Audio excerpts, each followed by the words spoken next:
ಭಾರತದ ಚುನಾವಣೆಯಲ್ಲಿ ಬಿಜೆಪಿ ಪಾರುಪತ್ಯ ಸಾಧಿಸುತ್ತಿರುವುದು ಯಾಕೆ? ಈ ಪ್ರಶ್ನೆಗೆ ಉತ್ತರ ಕೊಟ್ಟಿದೆ ಉತ್ತರ ಪ್ರದೇಶದ ಫಲಿತಾಂಶ. ಉತ್ತರ ಪ್ರದೇಶದಲ್ಲಿ ಬಿಜೆಪಿ ಗೆಲುವಿಗೆ ಓವೈಸಿ ಕಾರಣ ಆದರೂ ಕಾಂಗ್ರೆಸ್ ಪಕ್ಷದಿಂದಾದ ಮತ ವಿಭಜನೆ ಕಾರಣ ಆಯಿತು ಅಂತೆಲ್ಲ ವಿಶ್ಲೇಷಣೆಯ ಹೆಸರಲ್ಲಿ ಅಪಪ್ರಚಾರ ನಡೀತಿದೆ. ಆದರೆ ಆನೆ ತುಳಿತಕ್ಕೆ ಸೈಕಲ್ ಪಲ್ಟಿ ಹೊಡೆದಿರುವುದು ದೊಡ್ಡದಾಗಿ ಸದ್ದು ಮಾಡಿ ಸುದ್ದಿಯಾಗಿಲ್ಲ. ಒಂದು ವೇಳೆ ಈ ಸಲ ಯುಪಿಯಲ್ಲಿ ಎಸ್ಪಿ ಹಾಗೂ ಬಿಎಸ್ಪಿ ನಡುವೆ ಮತ ವಿಭಜನೆ ಆಗದೇ ಇದ್ದಲ್ಲಿ ಸಮಾಜವಾದಿ ಪಕ್ಷ ಮತ್ತು ಬಹುಜನ ಸಮಾಜವಾದಿ ಪಕ್ಷ ಮೈತ್ರಿ ಮಾಡಿಕೊಂಡು ಚುನಾವಣೆಗೆ ಸ್ಪರ್ಧಿಸಿದರೆ ಬಿಜೆಪಿ 150 ಸೀಟುಗಳನ್ನು ಗೆಲ್ಲುವುದು ಕೂಡ ಕಷ್ಟ ಇತ್ತು ಅಂತ ಹೇಳ್ಬೋದು. ಯಾಕೆಂದ್ರೆ ಯುಪಿಯ ಬರೋಬ್ಬರಿ 137 ಕ್ಷೇತ್ರಗಳಲ್ಲಿ ಸಮಾಜವಾದಿ ಪಕ್ಷದ ಮೈತ್ರಿಕೂಟಕ್ಕೆ ಬಹುಜನ ಸಮಾಜವಾದಿ ಪಕ್ಷ ಹೊಡೆತ ಕೊಟ್ಟಿದೆ. ಆ ಬಗ್ಗೆ ಕೆಲವು ಅಂಕಿಅಂಶಗಳನ್ನು ಕೊಡ್ತೇವೆ ನೋಡಿ.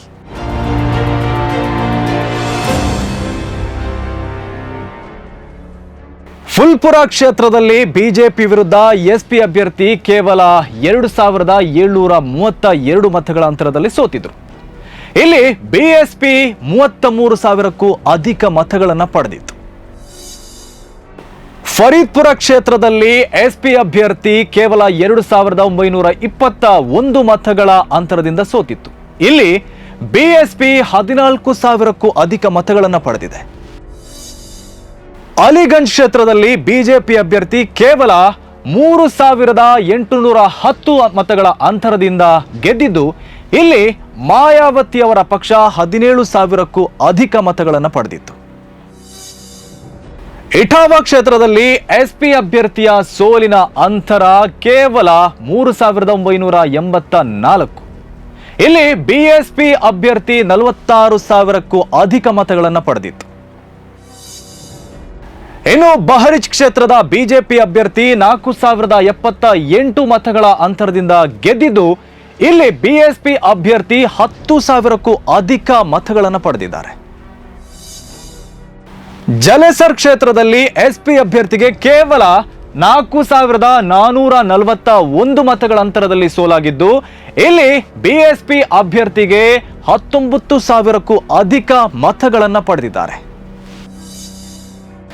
ಇನ್ನು ಜಲಾಲಾಬಾದ್ ಕ್ಷೇತ್ರದಲ್ಲಿ ಬಿಜೆಪಿ ಅಭ್ಯರ್ಥಿ ವಿರುದ್ಧ ಎಸ್ಪಿ ಅಭ್ಯರ್ಥಿ 4,572 ಮತಗಳ ಅಂತರದಲ್ಲಿ ಸೋತಿದ್ದು, ಇಲ್ಲಿ ಬಹುಜನ ಸಮಾಜವಾದಿ ಪಕ್ಷದ ಅಭ್ಯರ್ಥಿ 16,000ಕ್ಕೂ ಅಧಿಕ ಮತಗಳನ್ನು ಪಡೆದಿದ್ದಾರೆ. ಇನ್ನು ತಿರ್ವಾ ಕ್ಷೇತ್ರದಲ್ಲಿ ಎಸ್ಪಿ ಅಭ್ಯರ್ಥಿ ಸೋತಿರುವುದು ಕೇವಲ 4,608 ಮತಗಳಿಂದ. ಇಲ್ಲಿ ಬಿಎಸ್ಪಿ ಅಭ್ಯರ್ಥಿ 23,000ಕ್ಕೂ ಅಧಿಕ ಮತಗಳನ್ನು ಪಡೆದುಕೊಂಡಿದ್ದಾರೆ. ಇನ್ನು ಬೋಂಗಾನ್ ಕ್ಷೇತ್ರದಲ್ಲಿ ಎಸ್ಪಿ ಅಭ್ಯರ್ಥಿಗೆ 4,767 ಮತಗಳ ಅಂತರದಿಂದ ಸೋಲಾಗಿದ್ದು, ಇಲ್ಲಿ ಮಾಯಾವತಿಯವರ ಪಕ್ಷದ ಅಭ್ಯರ್ಥಿಗೆ 14,000ಕ್ಕೂ ಅಧಿಕ ಮತಗಳನ್ನು ಗಿಟ್ಟಿಸಿಕೊಂಡಿದ್ದಾರೆ. ಇನ್ನು ಮೊಹಂಡಿ ಕ್ಷೇತ್ರದಲ್ಲಿ ಬಿಜೆಪಿ ಅಭ್ಯರ್ಥಿಯ ಗೆಲುವಿನ ಅಂತರ ಕೇವಲ 4,871 ಮತಗಳು. ಇಲ್ಲಿ ಬಿಎಸ್ಪಿ ಅಭ್ಯರ್ಥಿ ಪಡೆದಿರುವ ಮತಗಳ ಸಂಖ್ಯೆ 31,000ಕ್ಕೂ ಅಧಿಕ ಮತಗಳು. ಇನ್ನು ಮೆಹಮೂದಾಬಾದ್ ಕ್ಷೇತ್ರದಲ್ಲಿ ಎಸ್ಪಿ ಅಭ್ಯರ್ಥಿ 5,222 ಮತಗಳ ಅಂತರದಿಂದ ಸೋತಿದ್ದು, ಇಲ್ಲಿ ಬಿಎಸ್ಪಿ ಅಭ್ಯರ್ಥಿ 35,000ಕ್ಕೂ ಅಧಿಕ ಮತಗಳನ್ನು ಪಡೆದಿದ್ದಾರೆ. ಖಾಗಾ ಕ್ಷೇತ್ರದಲ್ಲಿ ಬಿಜೆಪಿ ಅಭ್ಯರ್ಥಿ 5,509 ಮತಗಳ ಅಂತರದಲ್ಲಷ್ಟೇ ಗೆದ್ದಿದ್ದು, ಎಲ್ಲೂ ಕೂಡ ಬಿಎಸ್ಪಿ ಅಭ್ಯರ್ಥಿ 22,000ಕ್ಕೂ ಅಧಿಕ ಮತಗಳನ್ನು ಪಡೆದಿದ್ದಾರೆ. ಇನ್ನು ಬಿಕಾಪುರ ಕ್ಷೇತ್ರ ಎಸ್ಪಿ ಅಭ್ಯರ್ಥಿ ವಿರುದ್ಧ ಬಿಜೆಪಿಯ ಗೆಲುವಿನ ಅಂತರ 5,560 ಮತಗಳು. ಇಲ್ಲೂ ಬಿಎಸ್ಪಿ 21,000ಕ್ಕೂ ಅಧಿಕ ಮತಗಳನ್ನು ಪಡೆದಿದೆ. ರಾಬರ್ಟ್ಸ್ ಗಂಜ್ ಕ್ಷೇತ್ರದಲ್ಲಿ ಬಿಜೆಪಿ ಅಭ್ಯರ್ಥಿ ಎಸ್ಪಿ ಅಭ್ಯರ್ಥಿ ವಿರುದ್ಧ 5,621 ಮತಗಳ ಅಂತರದಿಂದ ಗೆದ್ದಿದ್ದಾರೆ. ಇಲ್ಲಿ ಬಿಎಸ್ಪಿ ಅಭ್ಯರ್ಥಿ 32,000ಕ್ಕೂ ಅಧಿಕ ಮತ ಗಳಿಸಿದ್ದಾರೆ. ಮಿಲೆತ್ ಕ್ಷೇತ್ರದಲ್ಲಿ ಎಸ್ಪಿ ಅಭ್ಯರ್ಥಿ ವಿರುದ್ಧ ಬಿಜೆಪಿ ಅಭ್ಯರ್ಥಿ 5,916 ಮತಗಳ ಅಂತರದಲ್ಲಿ ಗೆದ್ದಿದ್ದಾರೆ.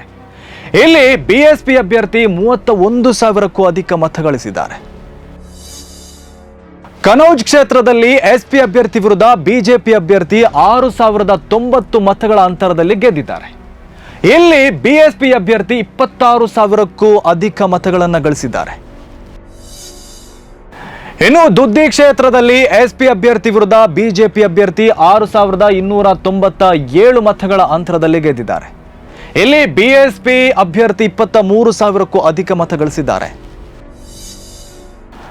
ಶಹಾಬಾದ್ ಕ್ಷೇತ್ರದಲ್ಲಿ ಎಸ್ಪಿ ಅಭ್ಯರ್ಥಿ ವಿರುದ್ಧ ಬಿಜೆಪಿ ಅಭ್ಯರ್ಥಿ 6,479 ಮತಗಳ ಅಂತರದಲ್ಲಿ ಗೆದ್ದಿದ್ದಾರೆ.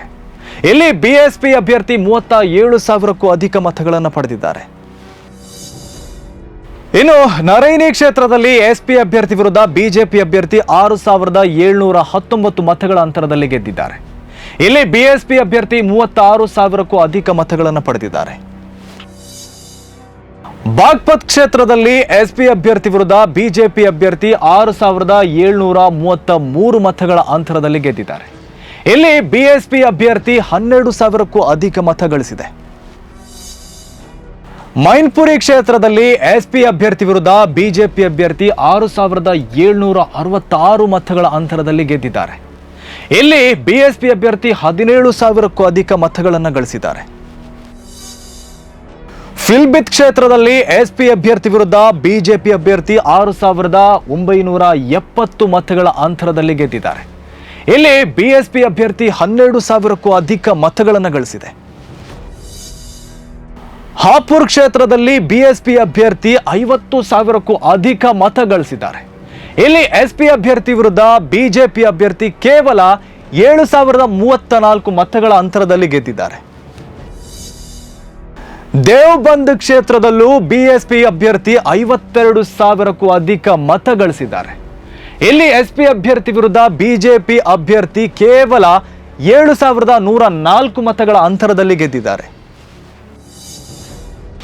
ಹಸ್ತಿನಾಪುರ ಕ್ಷೇತ್ರದಲ್ಲಿ ಎಸ್ಪಿ ಅಭ್ಯರ್ಥಿ ವಿರುದ್ಧ ಬಿಜೆಪಿ ಅಭ್ಯರ್ಥಿ 7,312 ಮತಗಳ ಅಂತರದಲ್ಲಿ ಗೆದ್ದಿದ್ದಾರೆ.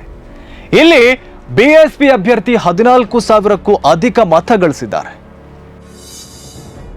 ಶರಾನ್ಪುರ ಕ್ಷೇತ್ರದಲ್ಲಿ ಎಸ್ಪಿ ಅಭ್ಯರ್ಥಿ ವಿರುದ್ಧ ಬಿಜೆಪಿ ಅಭ್ಯರ್ಥಿ 7,434 ಮತಗಳ ಅಂತರದಲ್ಲಿ ಗೆದ್ದಿದ್ದಾರೆ. ಇಲ್ಲಿ ಬಿಎಸ್ಪಿ ಅಭ್ಯರ್ಥಿ 8,000ಕ್ಕೂ ಅಧಿಕ ಮತಗಳನ್ನು ಗಳಿಸಿದ್ದಾರೆ. ಇನ್ನು ಮಲಿಹಾಬಾದ್ ಕ್ಷೇತ್ರದಲ್ಲಿ ಎಸ್ಪಿ ಅಭ್ಯರ್ಥಿ ವಿರುದ್ಧ ಬಿಜೆಪಿ ಅಭ್ಯರ್ಥಿ 7,745 ಮತಗಳ ಅಂತರದಲ್ಲಿ ಗೆದ್ದಿದ್ದಾರೆ. ಇಲ್ಲಿ ಬಿಎಸ್ಪಿ ಅಭ್ಯರ್ಥಿ 25,000ಕ್ಕೂ ಅಧಿಕ ಮತಗಳನ್ನು ಗಳಿಸಿದ್ದಾರೆ. ಮೀರತ್ ದಕ್ಷಿಣ ಕ್ಷೇತ್ರದಲ್ಲಿ ಎಸ್ಪಿ ಅಭ್ಯರ್ಥಿ ವಿರುದ್ಧ ಬಿಜೆಪಿ ಅಭ್ಯರ್ಥಿ 7,942 ಮತಗಳ ಅಂತರದಲ್ಲಿ ಗೆದ್ದಿದ್ದಾರೆ. ಇಲ್ಲಿ ಬಿಎಸ್ಪಿ ಅಭ್ಯರ್ಥಿ 39,000ಕ್ಕೂ ಅಧಿಕ ಮತಗಳನ್ನು ಗಳಿಸಿದ್ದಾರೆ. ಇನ್ನು ಗೋಪಾಮಾನ್ ಕ್ಷೇತ್ರದಲ್ಲಿ ಎಸ್ಪಿ ಅಭ್ಯರ್ಥಿ ವಿರುದ್ಧ ಬಿಜೆಪಿ ಅಭ್ಯರ್ಥಿ 7,998 ಮತಗಳ ಅಂತರದಲ್ಲಿ ಗೆದ್ದಿದ್ದಾರೆ. ಇಲ್ಲಿ ಬಿಎಸ್ಪಿ ಅಭ್ಯರ್ಥಿ 31,000ಕ್ಕೂ ಅಧಿಕ ಮತಗಳನ್ನು ಗಳಿಸಿದ್ದಾರೆ. ಸಿಕಂದ್ರಾರಾವ್ ಕ್ಷೇತ್ರದಲ್ಲಿ ಎಸ್ಪಿ ಅಭ್ಯರ್ಥಿ ವಿರುದ್ಧ ಬಿಜೆಪಿ ಅಭ್ಯರ್ಥಿ 8,104 ಮತಗಳ ಅಂತರದಲ್ಲಿ ಗೆದ್ದಿದ್ದಾರೆ. ಇಲ್ಲಿ ಬಿಎಸ್ಪಿ ಅಭ್ಯರ್ಥಿ 41,000ಕ್ಕೂ ಅಧಿಕ ಮತಗಳನ್ನು ಗಳಿಸಿದ್ದಾರೆ.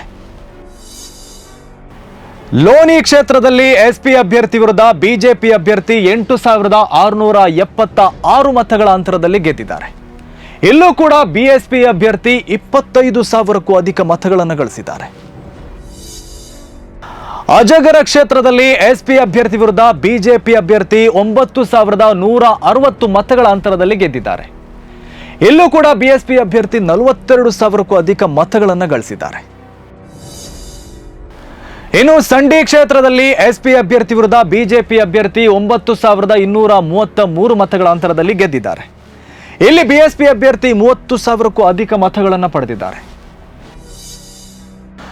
ನವಾಬ್ಗಂಜ್ ಕ್ಷೇತ್ರದಲ್ಲಿ ಎಸ್ಪಿ ಅಭ್ಯರ್ಥಿ ವಿರುದ್ಧ ಬಿಜೆಪಿ ಅಭ್ಯರ್ಥಿ 9,237 ಮತಗಳ ಅಂತರದಲ್ಲಿ ಗೆದ್ದಿದ್ದಾರೆ. ಇಲ್ಲೂ ಕೂಡ ಬಿಎಸ್ಪಿ ಅಭ್ಯರ್ಥಿ 11,000ಕ್ಕೂ ಅಧಿಕ ಮತಗಳನ್ನು ಪಡೆದಿದ್ದಾರೆ. ಇನ್ನು ಚಕಿಯಾ ಕ್ಷೇತ್ರದಲ್ಲಿ ಎಸ್ಪಿ ಅಭ್ಯರ್ಥಿ ವಿರುದ್ಧ ಬಿಜೆಪಿ ಅಭ್ಯರ್ಥಿ 9,251 ಮತಗಳ ಅಂತರದಲ್ಲಿ ಗೆದ್ದಿದ್ದಾರೆ. ಇಲ್ಲಿ ಬಿಎಸ್ಪಿ ಅಭ್ಯರ್ಥಿ 44,000ಕ್ಕೂ ಅಧಿಕ ಮತಗಳನ್ನು ಪಡೆದಿದ್ದಾರೆ. ಕರಂಚನ ಕ್ಷೇತ್ರದಲ್ಲಿ ಎಸ್ಪಿ ಅಭ್ಯರ್ಥಿ ವಿರುದ್ಧ ಬಿಜೆಪಿ ಅಭ್ಯರ್ಥಿ 9,328 ಮತಗಳ ಅಂತರದಲ್ಲಿ ಗೆದ್ದಿದ್ದಾರೆ. ಇಲ್ಲಿ ಬಿಎಸ್ಪಿ ಅಭ್ಯರ್ಥಿ 21,000ಕ್ಕೂ ಅಧಿಕ ಮತಗಳನ್ನು ಗಳಿಸಿದ್ದಾರೆ.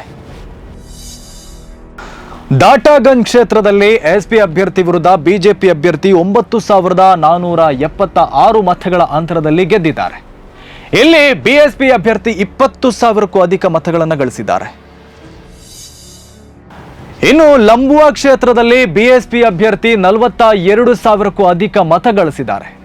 ಇಲ್ಲಿ ಎಸ್ಪಿ ಅಭ್ಯರ್ಥಿ ವಿರುದ್ಧ ಬಿಜೆಪಿ ಅಭ್ಯರ್ಥಿ ಕೇವಲ 9,533 ಮತಗಳ ಅಂತರದಲ್ಲಿ ಗೆದ್ದಿದ್ದಾರೆ.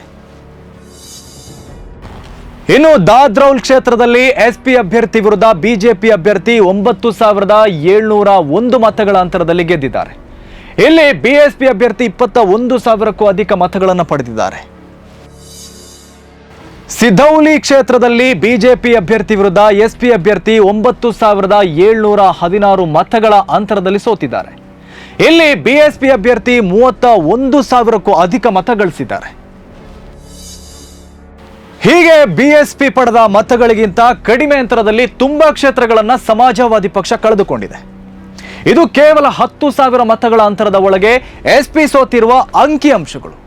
ಹೀಗೆ ಒಟ್ಟು 137 ಕ್ಷೇತ್ರಗಳಲ್ಲಿ ಬಿಎಸ್ಪಿ ಪಡೆದ ಮತಗಳಿಗಿಂತ ಕಡಿಮೆ ಅಂತರದಲ್ಲಿ ಎಸ್ಪಿ ಮೈತ್ರಿಕೂಟದ ಅಭ್ಯರ್ಥಿಗಳು ಸೋತಿದ್ದಾರೆ. ಕೇವಲ ಎಸ್ಪಿ ಅಷ್ಟೇ ಅಲ್ಲ, 91 ಕಡೆಗಳಲ್ಲಿ ಬಿಎಸ್ಪಿ ಅಭ್ಯರ್ಥಿ ಪಡೆದ ಮತಗಳಿಗಿಂತ ಕಡಿಮೆ ಅಂತರದಲ್ಲಿ ಬಿಜೆಪಿ ಮೈತ್ರಿಕೂಟದ ಅಭ್ಯರ್ಥಿಗಳಿಗೂ ಸೋಲಾಗಿದೆ. ಅಲ್ಲಿ ಎಸ್ಪಿ ಮೈತ್ರಿಕೂಟದ ಅಭ್ಯರ್ಥಿಗಳು ಗೆದ್ದಿದ್ದಾರೆ. ಹೀಗಾಗಿ ಮಾಯಾವತಿ ಅವರಿಂದ ಕೇವಲ ಎಸ್ಪಿ ಪಕ್ಷಕ್ಕೆ ಲಾಸ್ ಆಗಿದೆ ಎನ್ನುವಂತಿಲ್ಲ. ಇನ್ನೊಂದು ಕಡೆ ಮಾಯಾವತಿ ಅವರು ಈ ಸಲ ಬಿಜೆಪಿ ಬಗ್ಗೆ ಸಾಫ್ಟ್ ಆಗಿದ್ದರು ಅನ್ನೋ ಆರೋಪವೂ ಇತ್ತು. ಅದಕ್ಕೆ ಪುಷ್ಟಿ ನೀಡುವಂತೆ ಚುನಾವಣೆ ವೇಳೆ ಬೆಹೆನ್ಜಿ ಸೈಲೆಂಟ್ ಆಗಿದ್ದರು. ಕಾಟಾಚಾರಕ್ಕೆ ಎಂಬಂತೆ ಬೆರಳಿಕೆಯ ಸಮಾವೇಶ ನಡೆಸಿದರು. ಅಲ್ಲದೆ ಅಮಿತ್ ಶಾ ಅವರೇ ಬೆಹೆನ್ಜಿ ಅವರನ್ನು ಹೊಗಳಿದ್ರು. ಪ್ರತಿಯಾಗಿ ಮಾಯಾವತಿ ಧನ್ಯವಾದ ಸಲ್ಲಿಸಿದ್ದರು. ಇದೀಗ ಫಲಿತಾಂಶ ಹೊರಬಂದ ಮೇಲೆಯೂ ಮಾಯಾವತಿಯವರು ಬಿಜೆಪಿಗೆ ಲಾಭ ಮಾಡಿಕೊಟ್ಟಿರುವ ಆರೋಪ ಕೇಳಿ ಬರ್ತಿದೆ. ಅಡ್ವಾಣಿಯವರ ಆಪ್ತರಾಗಿರುವ ಒಂದು ಕಾಲದಲ್ಲಿ ಬಿಜೆಪಿಯ ಭಾಗವೇ ಆಗಿದ್ದ ಸುಧೀಂದ್ರ ಕುಲಕರ್ಣಿ ಉತ್ತರ ಪ್ರದೇಶದ ಚುನಾವಣೆಯ ವಿಶ್ಲೇಷಣೆ ಮಾಡುತ್ತಾ ಬಿಜೆಪಿ ಮಾಯಾವತಿಯವರನ್ನ ಬ್ಲ್ಯಾಕ್ ಮೇಲ್ ಮಾಡಿ ಬಿಎಸ್ಪಿಯ ಮತಗಳನ್ನು ತನ್ನ ಕಡೆಗೆ ಸೆಳೆದುಕೊಂಡಿದೆ ಎಂದು ಆರೋಪ ಮಾಡಿದ್ದಾರೆ. ಬಿಜೆಪಿಯ ಸೂಚನೆಯಂತೆ ಮತ ವಿಭಜನೆ ಮಾಡಲು 112 ಕ್ಷೇತ್ರಗಳಲ್ಲಿ ಸಮಾಜವಾದಿ ಪಕ್ಷದ ವಿರುದ್ಧ ಯಾದವ ಸಮುದಾಯದ ಇಲ್ಲವೇ ಮುಸ್ಲಿಂ ಸಮುದಾಯದ ಅಭ್ಯರ್ಥಿಗಳನ್ನ ಬಿಎಸ್ಪಿ ನಿಲ್ಲಿಸಿತ್ತು ಅಂತ ಹೇಳಿದ್ದಾರೆ. ಬಿಎಸ್ಪಿ ಮತ್ತು ಬಿಜೆಪಿ ನಡುವೆ ಗುಪ್ತ ಒಳ ಒಪ್ಪಂದ ಇತ್ತು. ಆ ಕಾರಣಕ್ಕೆ ಮತ ವಿಭಜನೆ ಆಗಿದೆ ಅಂತ ವಿಶ್ಲೇಷಣೆ ಮಾಡಿದ್ದಾರೆ. ಇದು ನಿಜವೇ ಆಗಿದ್ದರೆ ಮಾಯಾವತಿಯವರ ಈ ರಾಜಕೀಯ ಆಟ ದೇಶದಲ್ಲಿ ದಲಿತ ರಾಜಕಾರಣಕ್ಕೆ ಸಮಾಧಿ ಕಟ್ಟುವುದರಲ್ಲಿ ಯಾವುದೇ ಸಂಶಯವಿಲ್ಲ.